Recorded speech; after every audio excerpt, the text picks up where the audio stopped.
Okay? First prediction, of course, is that the U.S. will use ground troops. Because using ground troops will create a national draft.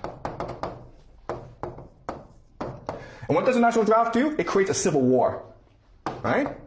A lot of young people are going to refuse to fight in this war. And this is going to create protests. Then America will have no choice but to deploy the National Guard. And this will create the recipe for a lot of civil conflict in America. Okay? Another thing that will happen is because you use ground troops, you will lose the war, and then CENTCOM, which is the American military in the Middle East, will then transfer over to Israel. Okay?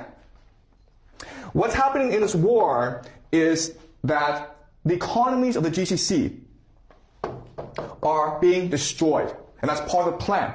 Okay? Because for Israel to achieve the Greater Israel Project, it needs to absorb the GCC and parts of Turkey and parts of Egypt. Okay? So another way of saying this is that the GCC is basically finished. The intention is to collapse their economies and make them irrelevant. Right? The third thing we can expect is that Turkey will enter this war, and Saudi Arabia actually, will enter the war. Because you want to use this war to weaken opposition to these eschatologies as much as possible. Okay? So Turkey and Saudi Arabia will enter this war, and they will suffer tremendously because of their participation. All right. Again, the Al-Aqsa Mosque will be destroyed. Okay? And then you have the rise of Persia. Okay? The rise of Persia. Why is this important? Because you need the Islamic world to unite against Israel for the end of days. Right? So you don't mind if actually Iran wins this war, because by winning this war, Iran will activate its Persian identity. And this is important for eschatology because in the war of Gog and Magog, people are interpreting Gog and Magog, which will march against Israel. They're interpreting Gog and Magog to be Persia and Russia. Okay? Okay? Together they will march against Pax Judaica. Number 6 is that in Israel, you will achieve the Pax Judaica and the Greater Israel Project. Okay? So the Greater Israel Project and Pax Judaica are not the same thing, guys. Greater Israel is just basically the territory that the Israelis believed that God had promised their ancestor Abraham. Pax Judaica is a one-world government, okay, based on AI surveillance and the mark of the beast.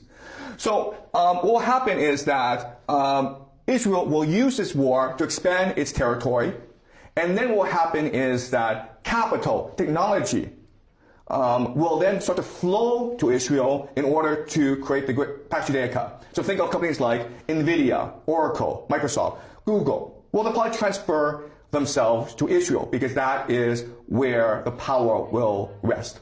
Okay? So Pax Judaica. Then you will have Russia winning the war in Ukraine.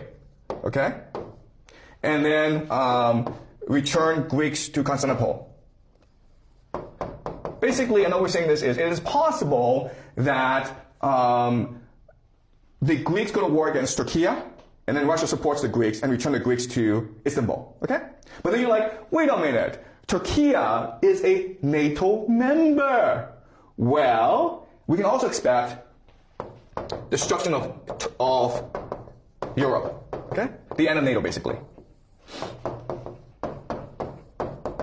So, this war in Ukraine, it's not just about Russia protecting its borders. This war in Ukraine is also meant to achieve Orthodox eschatology, to destroy Europe, to destroy NATO, so that Russia can achieve the Third Rome prophecy. That means the destruction of Europe.